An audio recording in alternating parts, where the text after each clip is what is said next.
नमस्कार, मैं हूं सुशील कुमार यादव। आज फिर हम भूगोल से पाठ 1 संसाधन एवं विकास के बारे में पढ़ेंगे। और कल भी मैंने इसी पाठ से पढ़ाया था, जिसमें क्वेश्चन था सतत पोषणी विकास क्या है। तो यहीं तक मैंने कल पढ़ाया था कल के वीडियो में, और आज उसी के आगे से मैं पढ़ाऊँगा। और हम आशा करते हैं कि ये वीडियो आप लोगों को पसंद होंगे, और हम भी आपसे यही आशा करते हैं कि आप लोग इस मेरे वीडियो को पढ़ें और अपनी नोटबुक पर इसे नोट करें, लिखें और याद करें। यही मेरी आशा है आप लोगों से। तो आइए, यहाँ तक मैंने कल पढ़ाया था। सतत पोषणी विकास का अर्थ है कि विकास पर्यावरण को बिना नुकसान पहुँचाए, हम ऐसा विकास करें जो मेरे पर्यावरण को कोई नुकसान न पहुँचाए। और वर्तमान में विकास की प्रक्रिया ऐसी हो कि भविष्य में आने वाली जो पीढ़ियां हैं वो भी इस पर्यावरण का लाभ ले सकें, ना कि इसकी अवहेलना करें। अगला प्रश्न है, पृथ्वी सम्मेलन कब और कहाँ हुआ था। ये पृथ्वी का विश्व सम्मेलन है, और जो प्रथम ये पृथ्वी का विश्व सम्मेलन ये आप देख रहे होंगे जून 1992 में अंतर्राष्ट्रीय पृथ्वी सम्मेलन ब्राज़ील के शहर रियो डी जेनेरो में प्रथम सम्मेलन हुआ था। इस सम्मेलन का आयोजन विश्व स्तर पर पर्यावरण संरक्षण और सामाजिक आर्थिक विकास की समस्याओं का हल ढूंढने के लिए किया गया था। देखिए, यह प्रथम पृथ्वी विश्व सम्मेलन ब्राज़ील में आयोजित किया गया था। कब? जून के महीने में सन 1992 में।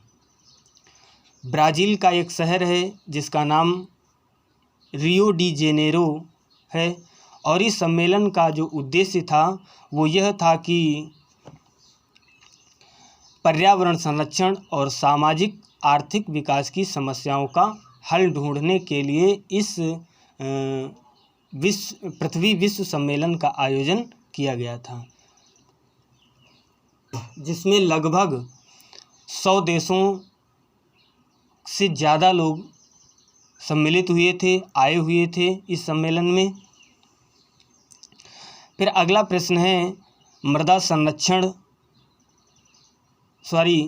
संसाधन क्या है। आप देख रहे होंगे, मिट्टी अथवा मृदा सबसे महत्वपूर्ण नवीकरण योग्य प्राकृतिक संसाधन है।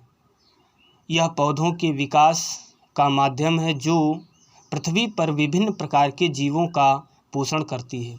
देखिए, मिट्टी अथवा मृदा ये सबसे महत्वपूर्ण नवीकरण योग्य प्राकृतिक संसाधन है। ये प्राकृतिक संसाधन है और यह पौधों के विकास का माध्यम है जो पृथ्वी पर विभिन्न प्रकार के जीवों का पोषण करती है। फिर अगला प्रश्न है, शुद्ध निवल बोया गया क्षेत्र क्या है। शुद्ध निवल बोया गया क्षेत्र क्या है। एक कृषि वर्ष में एक बार से अधिक बोए गए क्षेत्र को शुद्ध निवल बोए गए क्षेत्र में जोड़ दिया जाए तो वह सकल कृषि क्षेत्र कहलाता है। ये बहुत अच्छे प्रश्न हैं, और आप लोग इनको अपनी नोटबुक पर नोट करते रहिए और उसी से याद करें। फिर आगे है,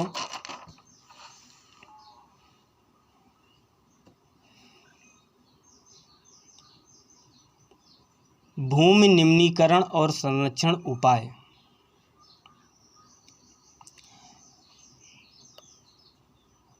भूमि एक ऐसा संसाधन है जिसका उपयोग हमारे पूर्वज करते आए हैं तथा भावी पीढ़ी भी इसी भूमि का उपयोग करेंगी।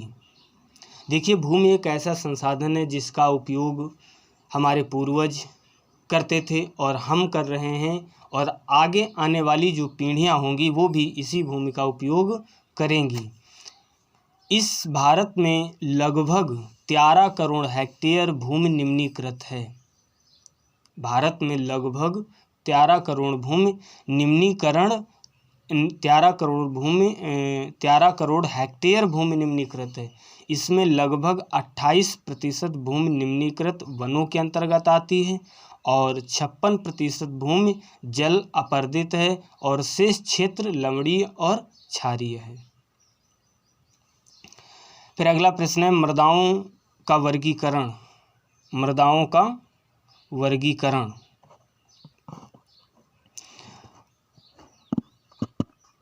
इसमें मृदाओं का वर्गीकरण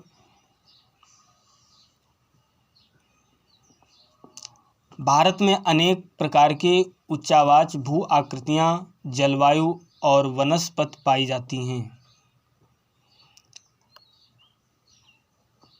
इसी कारण अनेक प्रकार की मृदाएं विकसित हुई हैं।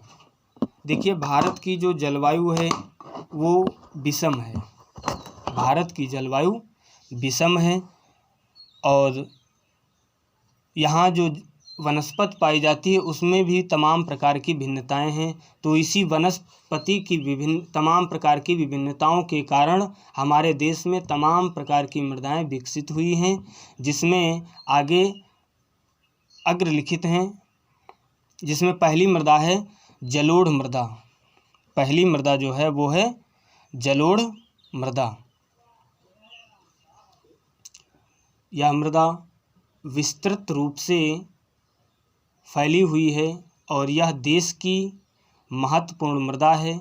यह मृदा हिमालय की 3 महत्वपूर्ण नदी तंत्रों सिंधु, गंगा और ब्रह्मपुत्र नदियों द्वारा लाए गए निक्षेपों से बनी है। देखिए, ये जलोढ़ मृदा का जो विस्तार है वो हमारे भारत में अधिक है और यह मृदा कृषि के लिए बहुत ही उत्तम मृदा मानी जाती है। और इस मृदा का निर्माण जो है हिमालय से निकलने वाली 3 प्रमुख नदियाँ सिंधु, गंगा और ब्रह्मपुत्र नदियों के द्वारा लाई गई मिट्टी से इस मृदा का निर्माण हुआ है।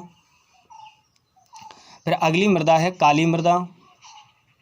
इन मृदाओं का रंग काला है और इन्हें रेगर मृदाएं भी कहा जाता है। इन मृदाओं का रंग कैसा है?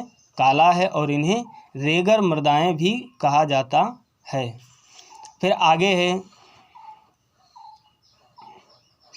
इस प्रकार की मृदाएं दक्कन पठार बेसाल्ट क्षेत्र के उत्तर पश्चिमी भागों में पाई जाती हैं। फिर अगली मृदा है लाल मृदा। लाल मृदा दक्कन पठार के पूर्वी और दक्षिणी हिस्सों में रवेदार आग्नेय चट्टानों पर कम वर्षा वाले भागों में विकसित हुई है। लाल और पीली मृदाएं उड़ीसा, छत्तीसगढ़, मध्य गंगा मैदान के दक्षिणी छोर पर और पश्चिमी घाट पर पाई जाती हैं। इन क्वेश्चनों को आप लोग ध्यान से इनको लिखना और इनको ध्यान से याद भी कर लेना। बहुत ही महत्वपूर्ण क्वेश्चन है ये। अगला है लैटराइट मृदा। लैटराइट मृदा क्या है, कैसी होती है और कहाँ पाई जाती है? तो लैटराइट मृदा का निर्माण उष्ण कटिबंधीय तथा उपोष्ण कटिबंधीय जलवायु से होता है। इस मृदा में सामान्यतः पौधों के पोषक तत्वों की कमी होती है। यह मृदा दक्षिण राज्यों जैसे महाराष्ट्र, उड़ीसा, पश्चिम बंगाल के कुछ भागों में पाई जाती है। ये लैटराइट जो मृदा होती है ये हमारे पौधों के लिए उपजाऊ नहीं मानी जाती है, इसीलिए इस मृदा में हमारी जो वनस्पति है वो अच्छी नहीं पनपती है, नहीं चलती है। फिर अगली मृदा है मरुस्थली मृदा। मरुस्थली मृदाओं का रंग लाल और भूरा होता है। ये मृदाएं आमतौर पर रेतीली और लवणीय होती हैं। फिर अगली मृदा है वन मृदा। ये मृदाएं आमतौर पर पहाड़ी और पर्वतीय क्षेत्रों में पाई जाती हैं जहाँ पर्याप्त वर्षा वन उपलब्ध हैं। वन मृदाएँ कहाँ पाई जाती हैं? ये मृदाएँ आमतौर पर उन पहाड़ियों पर पाई जाती हैं जहाँ पर पर्याप्त वर्षा वन उपलब्ध होते हैं। उन क्षेत्रों में, उन पहाड़ियों पर ये मृदा पाई जाती है, वन मृदा।